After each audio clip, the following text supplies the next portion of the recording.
Hello, എല്ലാവർക്കും എൻ്റെ YouTube ചാനലിലേക്ക് സ്വാഗതം. ഇന്ന് ഞാൻ ഉണ്ടാക്കാൻ പോകുന്നത് ഒരു മത്തിക്കറിയാണ്, ഫിഷ് കറി. ഇത് എളുപ്പത്തിൽ ഉണ്ടാക്കാൻ പറ്റും, അതിവേഗം ഉണ്ടാക്കാൻ പറ്റുന്നതാണ്. കുറച്ച് സമയത്തിൽ ഇത് പെട്ടെന്ന് ഉണ്ടാക്കാം. ഇത് ചപ്പാത്തിക്കും പിന്നെ ചോറിനൊക്കെ നല്ല ടേസ്റ്റി ആയിട്ടുള്ള മീൻ കറിയാണ്. ഇതിന് തേങ്ങ അരക്കേണ്ട ആവശ്യമില്ല. ഇത് മത്തി കൊണ്ടുണ്ടാക്കാം. ഞാൻ ഉണ്ടാക്കിയത് കുഞ്ഞിമത്തി കൊണ്ടാണ്. പിന്നെ ഇത് വേളൂരി കൊണ്ടുണ്ടാക്കാം, നെത്തോലി കൊണ്ടുണ്ടാക്കാം. പിന്നെ ഇത് ബാച്ചിലേഴ്സിന് പെട്ടെന്ന് ഉണ്ടാക്കാൻ പറ്റും. സോ ഒന്ന് ട്രൈ ചെയ്ത് നോക്കൂ.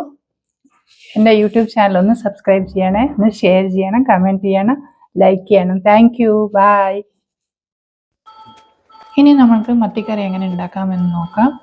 മത്തി ആദ്യം അതിൻ്റെ തൂളിയും പിന്നെ അതിൻ്റെ സൈഡൊക്കെ നീറ്റായിട്ടൊന്ന് കട്ട് ചെയ്ത് അതിനെ ഒന്ന് ക്ലീൻ ചെയ്യുക. ഞാൻ തല എടുത്തിട്ടാണ് ഉണ്ടാക്കുന്നത്. എന്നിട്ട് നല്ലോണം കഴുകുക. കഴുകിയതിന് ശേഷം അതൊരു പാത്രത്തിലേക്ക് ഇടുക. ഞാൻ കുടുക്കയാണ് എടുത്തിട്ടുള്ളത്. ഞാൻ സാധാരണ മീൻ ഉണ്ടാക്കുമ്പം കുടുക്കയിലാണ് ഉണ്ടാക്കുക.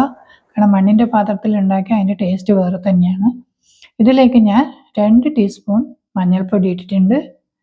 പിന്നെ 2 ടീസ്പൂൺ മുളക് പൊടി ഇട്ടിട്ടുണ്ട്. മുളക് പൊടി എരിവ് കൂടുതൽ ഇഷ്ടമുള്ള ആൾക്കാർക്ക് കുറച്ചും കൂടി കൂടുതൽ ഇടാം, 2.5യോ.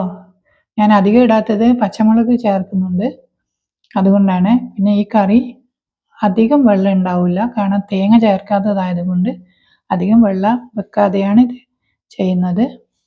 ഇതിന് നമ്മളെ കേരളത്തിൽ ചില സ്ഥലത്ത് മൊളേഷൻ എന്ന് പറയും, പക്ഷെ എല്ലായിടത്തും അത് പറയില്ല. ഉപ്പ് ചേർക്കുന്നുണ്ട്.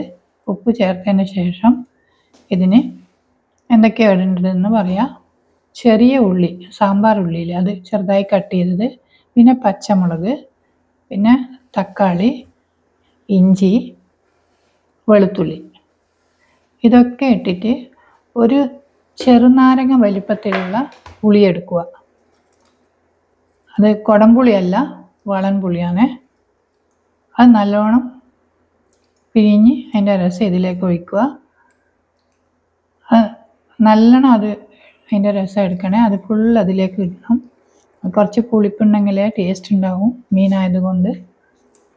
കാരണം പുളിപ്പ് തീരെ ഇല്ലെങ്കിൽ ടേസ്റ്റ് ഉണ്ടാവില്ല. അത് നല്ലോണം പിഴിഞ്ഞ് ഒഴിച്ചിട്ടുണ്ട് ഞാൻ.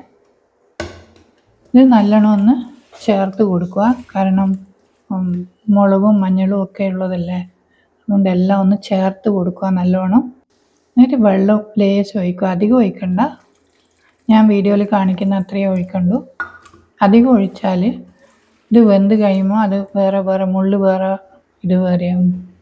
കുഞ്ഞിമത്തി ആണെങ്കിലും നിങ്ങൾക്ക് വേളൂരി ആണെങ്കിലും എല്ലാത്തിനും, വേളൂരിക്ക് പക്ഷേ ഇങ്ങനെ ഒന്നിച്ച് വെക്കാൻ പറ്റില്ല. അത് സെപ്പറേറ്റ്, അത് എല്ലാം വന്നതിന് ശേഷം സെപ്പറേറ്റ് ആയിട്ട് ഇടണം. അത് ഞാൻ പിന്നെ വേറൊരു വീഡിയോയിൽ കാണിക്കാം. ഇത് അടുപ്പത്ത് വെച്ച് ഒരു 10 മിനിറ്റ് വെന്താൽ മതി. 10-12 മിനിറ്റ് വെന്താൽ മതി, അത്രയും വേഗമാവും.